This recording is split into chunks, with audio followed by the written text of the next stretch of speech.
Olá novamente, pessoal. Aqui é o professor Lohan. Vamos começar a nossa primeira semana de curso. Nós vamos dar uma breve revisada, uma breve relembrada do que a gente quer saber de cálculo.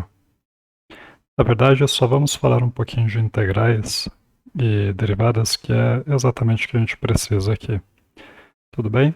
Daí a gente já faz um gancho sobre o que são essas equações diferenciais ordinárias, que também nós chamamos de EDOs.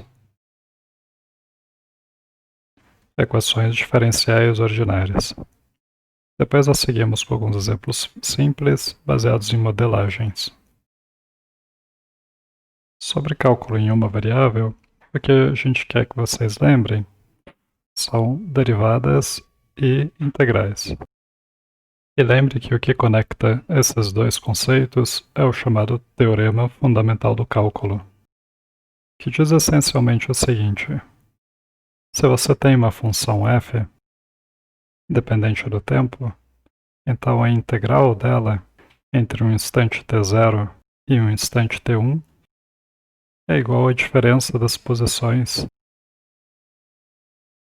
registradas nesse instante, se você interpretar a função f como uma velocidade.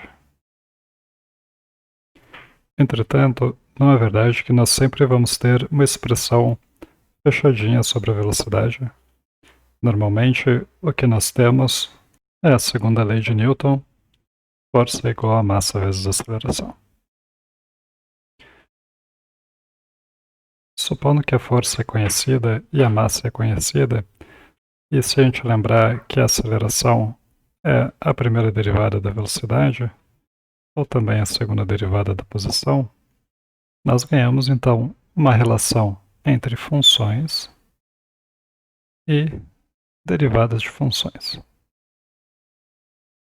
Digamos então que nós temos uma partícula e nós conhecemos que existe uma única força sobre ela, ou equivalentemente, que existe uma força total, dada, por exemplo, como cosseno de t. Então nós temos que m vezes a é igual a cosseno de t.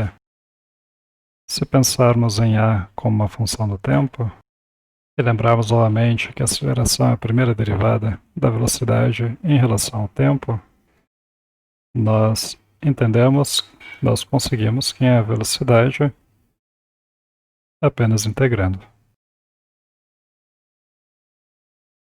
Então, pelo teorema fundamental do cálculo, a integral de dv dt é igual à velocidade no tempo 1 menos a velocidade no tempo 0. Porém, a vida não é tão simples assim.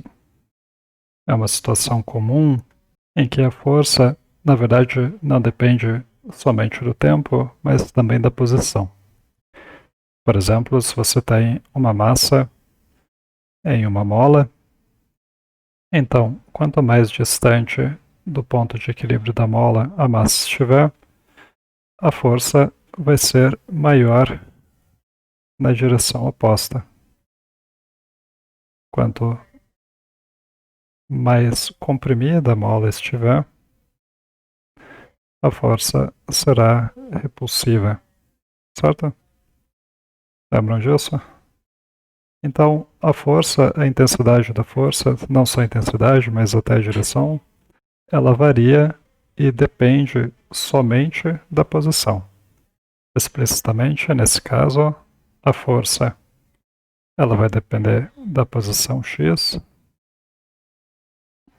e ela é, por um lado, um coeficiente elástico vezes a posição, e por outro lado, é a segunda derivada temporal da posição.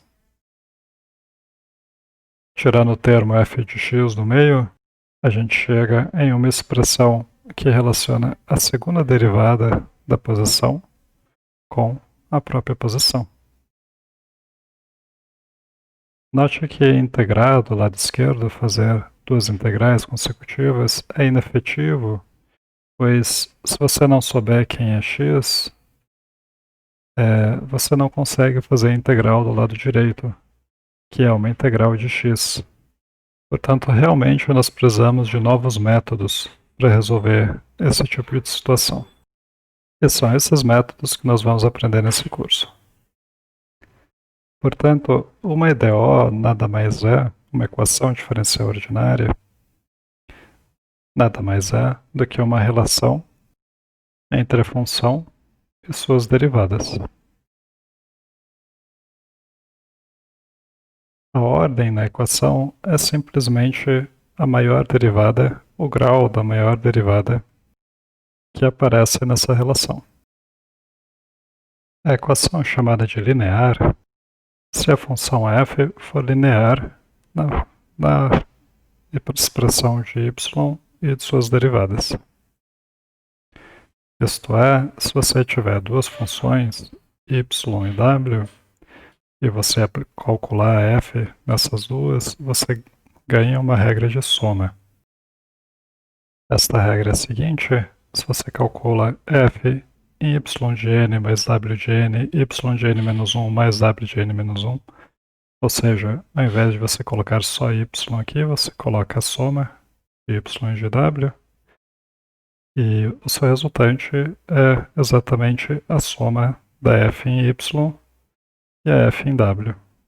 E note que, se você souber que f em y e f em w dá zero, então você conclui que f em y mais w é igual a zero.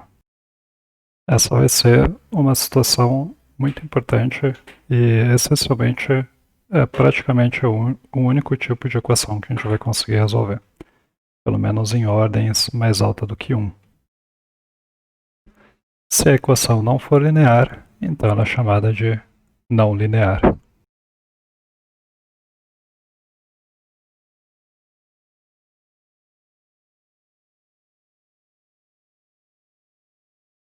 Essencialmente, se você vir aqui e me dar uma f, pensar, tirar da cabeça alguma f, ela provavelmente não vai ser linear.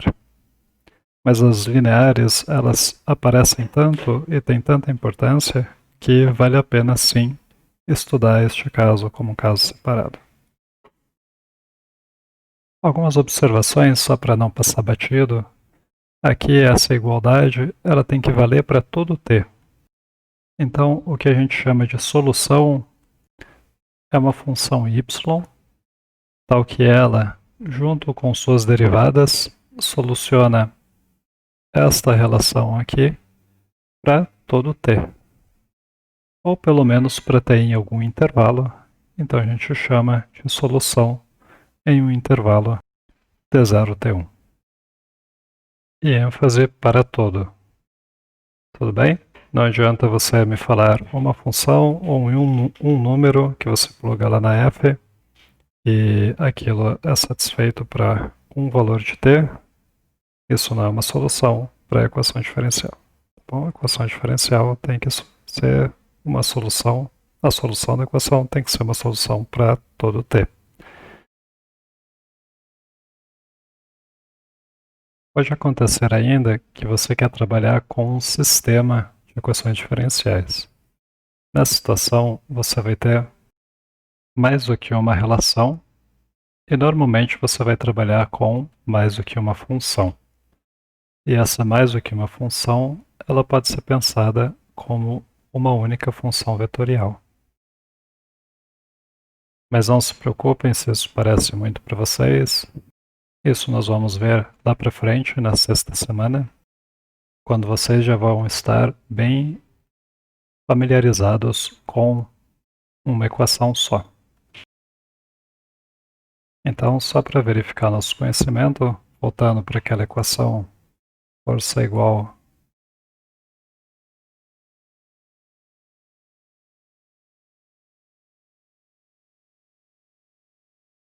Então, só para testar o nosso conhecimento, voltando para aquela equação força igual a massa vezes aceleração, se nós pensarmos que a força só depende de x e de t,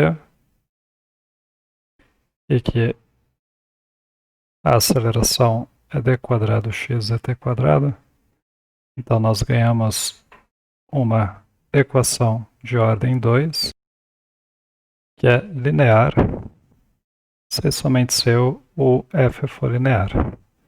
Notem que o lado direito ele é linear em x, e no sentido que se x for igual a x1 mais x2, então d quadrado x vai ser d quadrado x1 dt quadrado mais d quadrado x2 dt quadrado.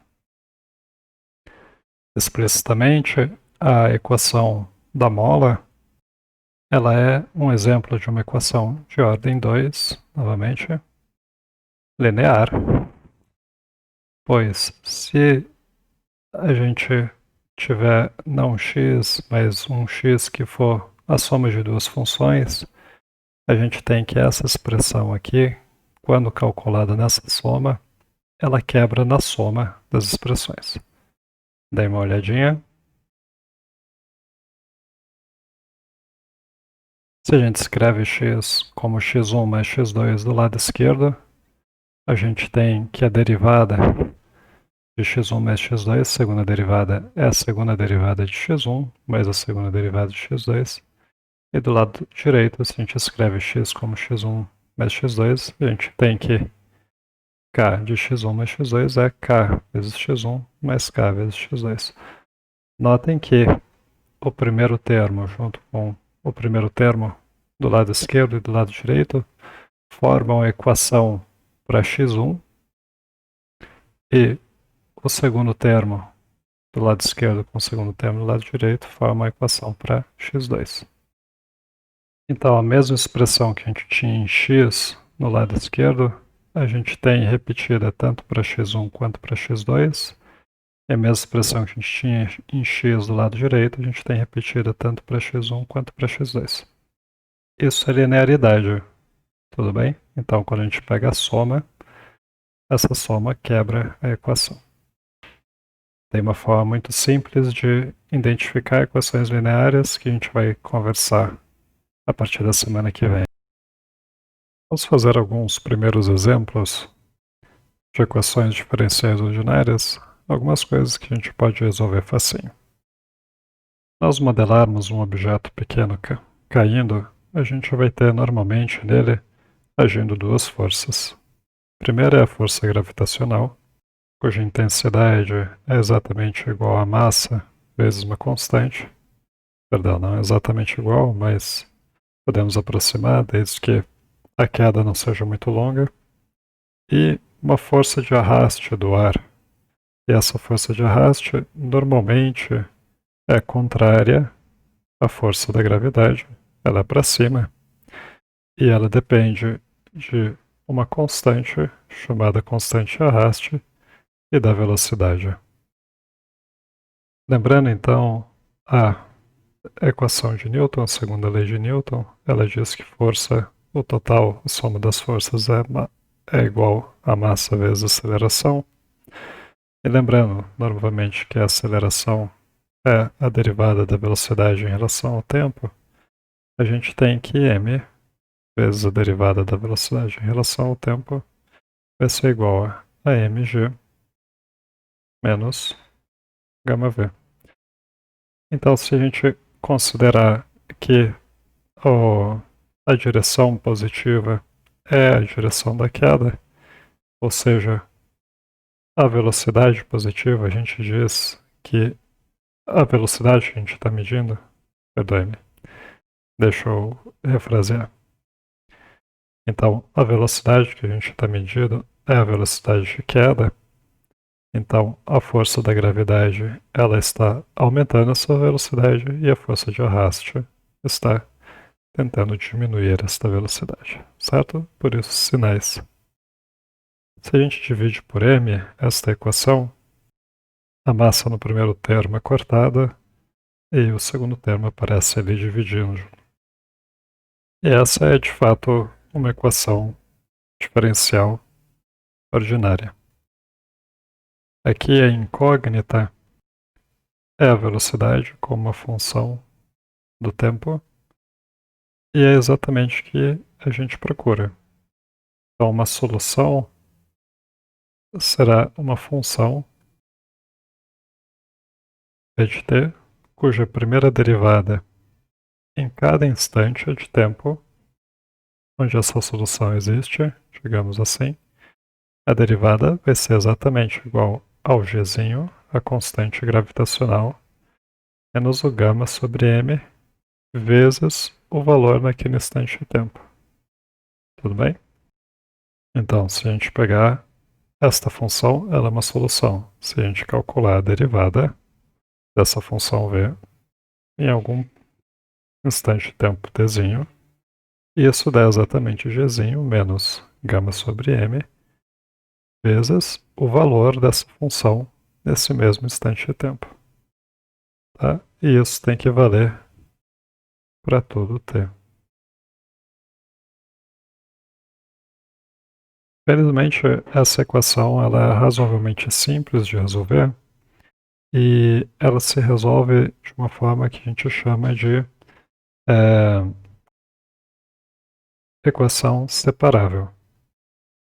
Daqui a pouquinho esse nome vai fazer sentido. A fim de resolvê-la, a primeira coisa que a gente vai fazer é isolar, passar todos os termos com v para lá. A gente fica então com 1 sobre g menos gama sobre mv vezes dv dt igual a 1. Só tomar um cuidadozinho aqui, do jeito que nós fizemos essa conta, a gente está assumindo que g menos gama sobre mv é diferente de zero. Tudo bem? Daqui a pouquinho isso vai fazer sentido. E para resolver essa equação, eu quero que vocês considerem esta função aqui. Então, vou escrever aqui menos m sobre gama ln do módulo da norma de g menos gama sobre mv. Tá? Essa norma aqui é importante, pois esta parte aqui a gente não sabe se é maior que zero ou menor que zero. Tá bom? E logaritmo de funções negativas não faz sentido, ele não existe. Agora, o que acontece com esta equação aqui, com esta função? O que acontece é o seguinte, que se a gente derivar ela em ddt, por regra da cadeia, a gente ganha a derivada dela em dv vezes dv dt. Então fica a derivada disso daqui em v menos m sobre gama vezes... Daqui pode acontecer dois casos, né?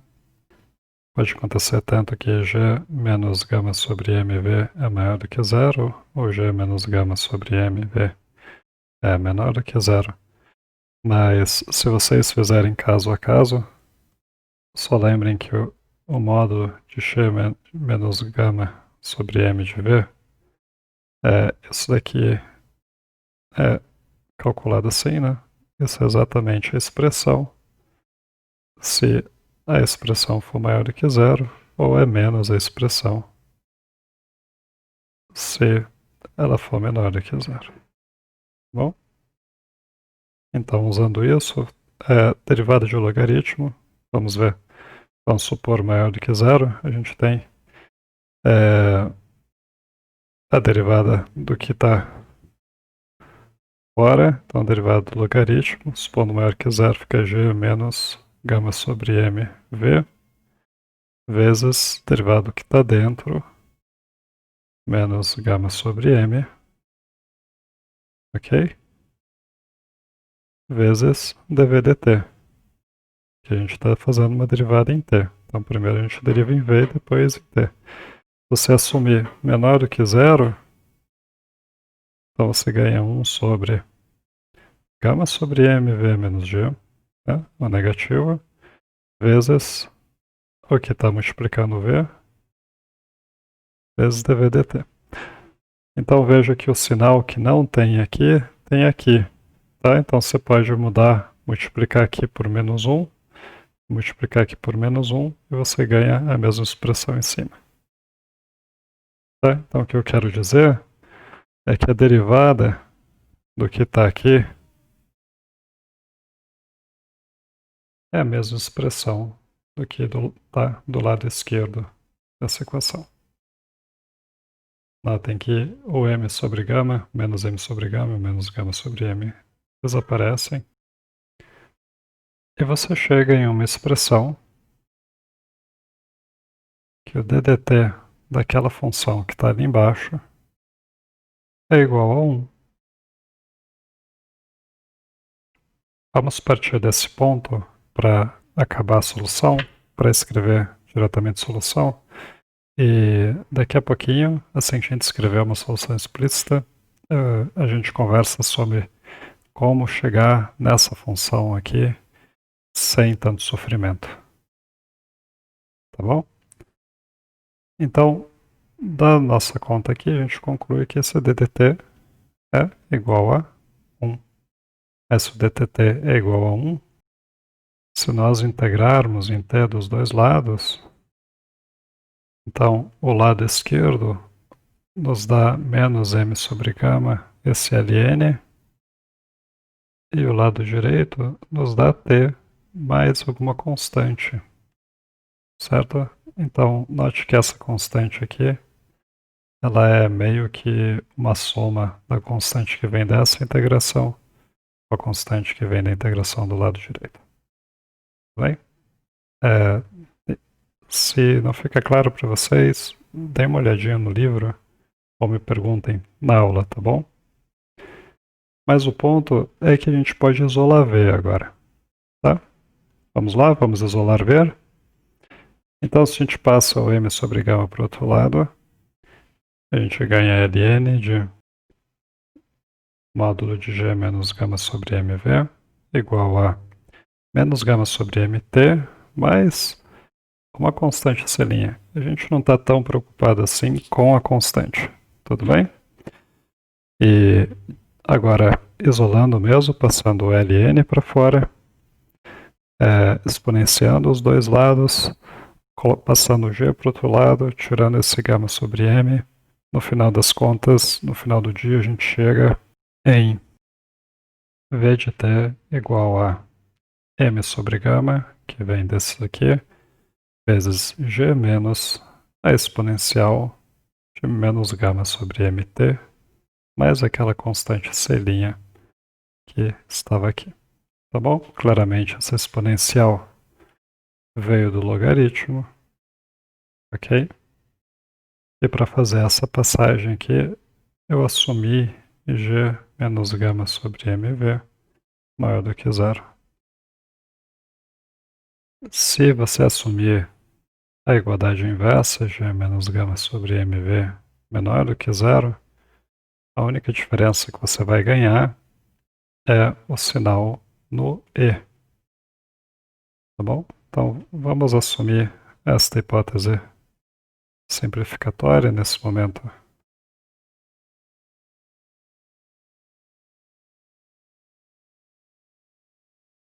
Esta hipótese aqui.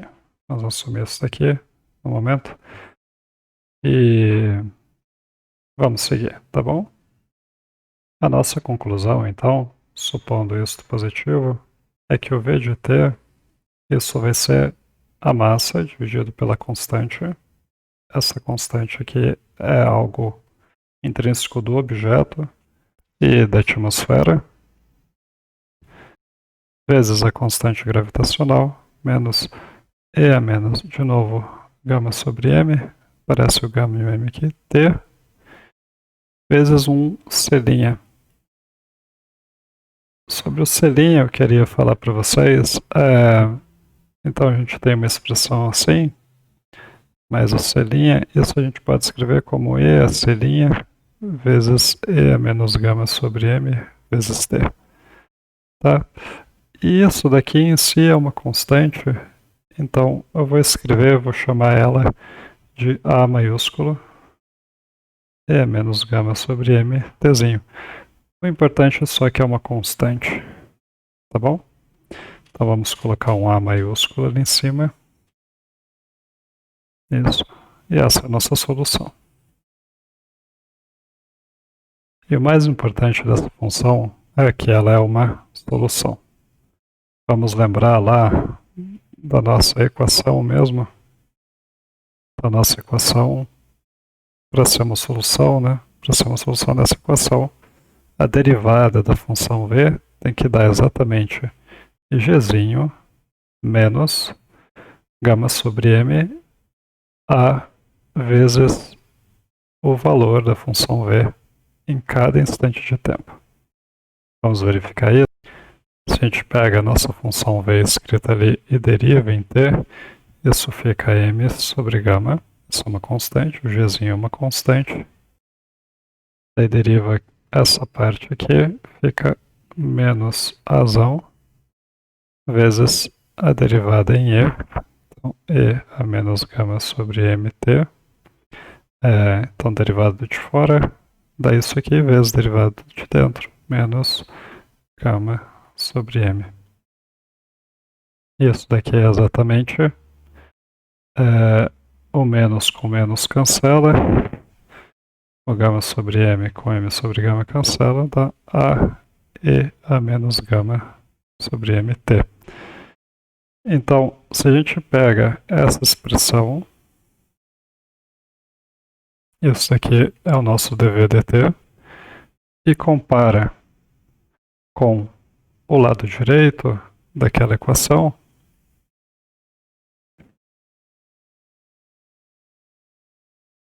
a gente tem que g menos gama sobre mv, isso é g menos gama sobre mv, fica g menos a e a menos gama sobre mt, e o g cancela com o g, o menos cancela com o menos, fica exatamente a e a menos gama sobre mt, que é exatamente dv/dt. Tá? Então, note aqui, dv/dt para esse v, independente do a, funciona para qualquer a, ok? É exatamente g menos gama sobre mv. Ou seja, este v que nós temos aqui soluciona a equação diferencial. Tá? Ele modela a velocidade de um corpo em queda com este arraste proporcional à velocidade do corpo. Vamos fazer um segundo exemplo para fixar a ideia de solução. O segundo exemplo também é bastante simples, é um exemplo biológico, é um exemplo que existe mesmo. Se você tem uma população, é muito normal que a taxa de crescimento dessa população seja proporcional à própria população. Ou seja, se você tem 4 indivíduos, provavelmente em 20 anos você vai ter 6. Né? Cada par procria 1. Se você tem 6 indivíduos, provavelmente em 20 anos você vai ter 9. Então, vai aumentando, por exemplo, no nosso caso aqui, nessa modelagem muito simples, a cada 20 anos aumenta a metade. Tudo bem? Não é um caso de populações de outras espécies, por exemplo, ratos, coelhos, baratas, elas procriam, se reproduzem muito mais rapidamente. Então esse Rzinho aqui, que nos diz o quanto ela procria, o quanto ela se reproduz em relação à população, é muito diferente de espécie por espécie. E eu estou aqui trabalhando com o problema do livro, e no problema do livro, esse Pzinho aqui é uma população de ratos do campo. E estes ratos, em particular, têm um predador específico, que são corujas. E essas corujas, digamos, se a gente está escrevendo aqui por mês, essas corujas, elas comem 450 ratos por mês. Ainda mais nesse exemplo específico dado pelo livro, esse R, sendo ratos mamíferos, também é esperado que seja meio. Né? Então, mas é claro, muito mais rápido, eles se reproduzem. Cada 2 indivíduos procria 1 por mês. nesse modelo. Mas o ponto é que nós temos aqui uma equação diferencial.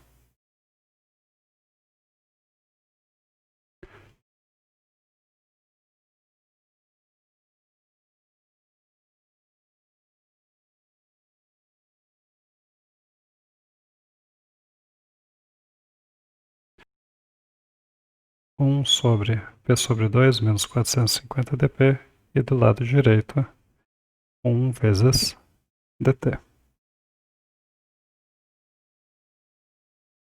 Do lado esquerdo, então, seguindo o mesmo raciocínio do que o anterior, a gente vai ganhar meio ln do módulo de P sobre 2 menos 450.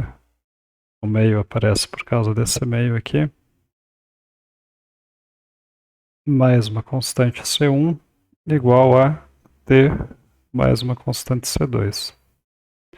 O que a gente faz? A gente coloca essas constantes aqui juntas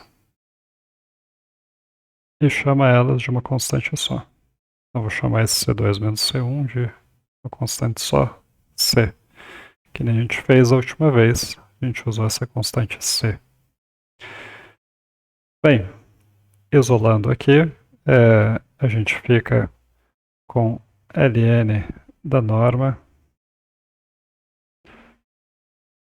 igual a 2t mais 2c, por enquanto vamos deixar 2c, e vale esses dois casos, né? O P sobre 2 menos 450 maior ou igual que zero, e o P sobre 2 menos 450 menor do que zero. No primeiro caso, a gente isola da seguinte forma, então passa exponencial.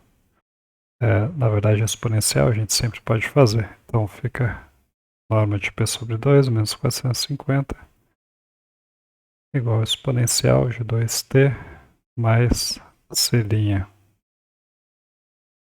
E o que a gente ganha aqui é, no primeiro caso, a gente fica com P sobre 2 igual a...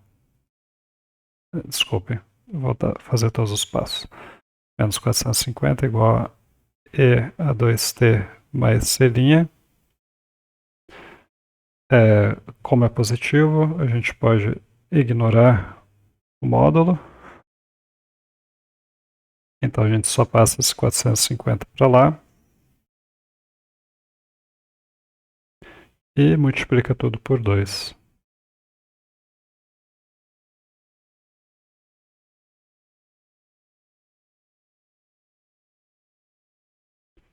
No segundo caso, a gente vai ter de novo o módulo.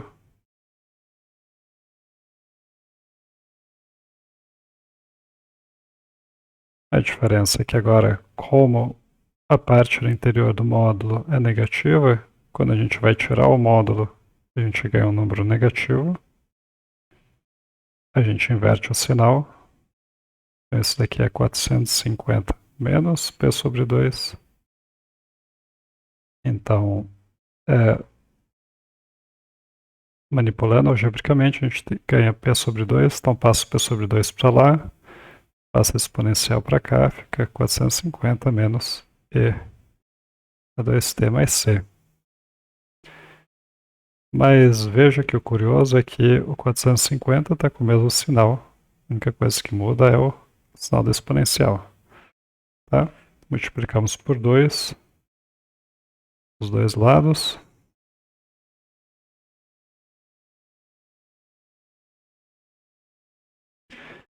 E se vocês olharem bem, nos dois casos, o que a gente tem é que P, que é uma função de t, isso é 900 mais E a 2t mais C', a gente pode falar de novo que é um A vezes E a 2t, só relembrando de onde que vem esse A, então isso é E a 2t e a C', e chamando isso de A, fica A e a 2t.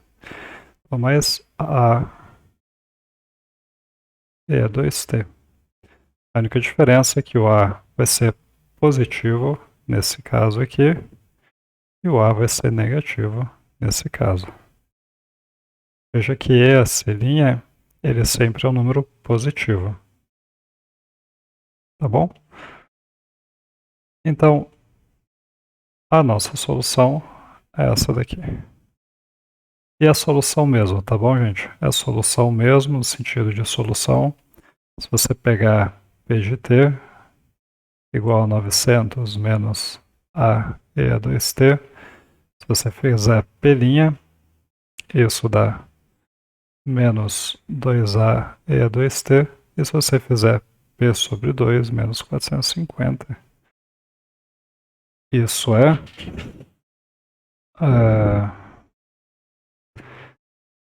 errei a conta. Esse é um bom exemplo para ver quando não funciona alguma coisa. Então, quando você erra na conta, quando você vai verificar isso daqui, você vê que o dp de tt deu diferente do seu lado direito. Agora, onde está o erro? Está bem no comecinho, provavelmente alguns de vocês notou. Isso daqui não é a integral disso daqui em relação ao p, né? Onde eu errei foi exatamente nesse meio. Então, se você colocar 2, que é o meio inverso, você ganha outra expressão aqui, vai ficar meio.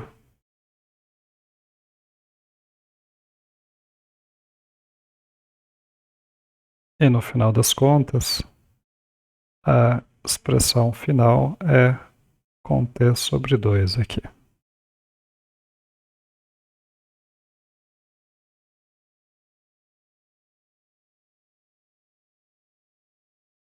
Então a derivada fica menos 2 aqui dividido por 2, e aqui também fica 1 dividido por 2. E agora sim, você nota que as expressões são idênticas. Então P sobre 2 é 450 menos A e a T sobre 2 dividido por 2. Você ainda tem um menos 450. Então o que está sobrando é esse termo ser igual àquele. Tudo bem? Então o teste final, o que vai realmente falar que sua função é uma solução, é você fazer a derivada. Certo? Note também que essa igualdade vale para todo t, é uma igualdade funcional, uma igualdade entre funções. Então, para qualquer valor de t, essa expressão vai ser igual àquela, simplesmente porque são a mesma expressão. O último assunto para conversar com vocês aqui é só uma interpretação geométrica da equação. E se a gente pegar esta equação da população de ratos do campo, a gente pode pensar nesse dPdt igual a P sobre 2 menos 450 da seguinte forma. Em cada ponto, então em cada ponto aqui, o eixo de baixo, ele me dá um valor t, então esse é o eixo t, esse é o eixo p, né? É o eixo y. Então, no instante t, se eu tiver este valor aqui de p, eu quero que a minha reta tangente, o meu slope, a minha inclinação, seja igual a P sobre 2, então a metade desse P aqui, menos 450. Então, digamos, a metade desse P vai ser algo assim, menos 450, um pouquinho menos. Algo assim.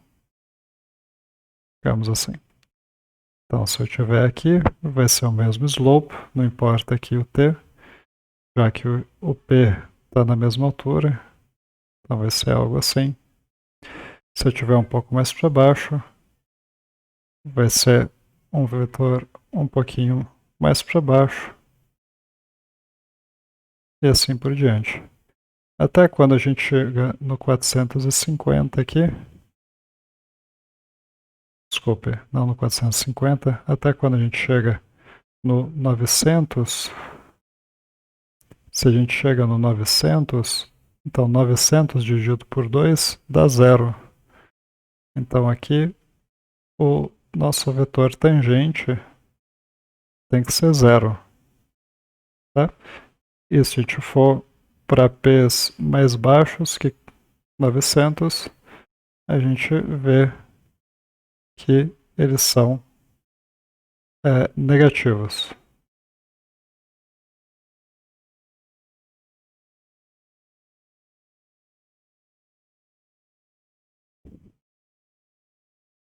Ok?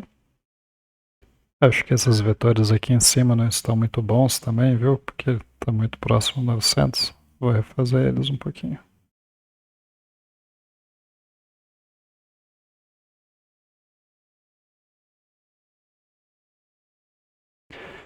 O que significa, então, que a nossa curva é uma solução? Significa que quando a gente está aqui, o nosso vetor tangente, a reta ao gráfico, é esse daqui. Quando a gente está ali, o vetor tangente é aquele ali.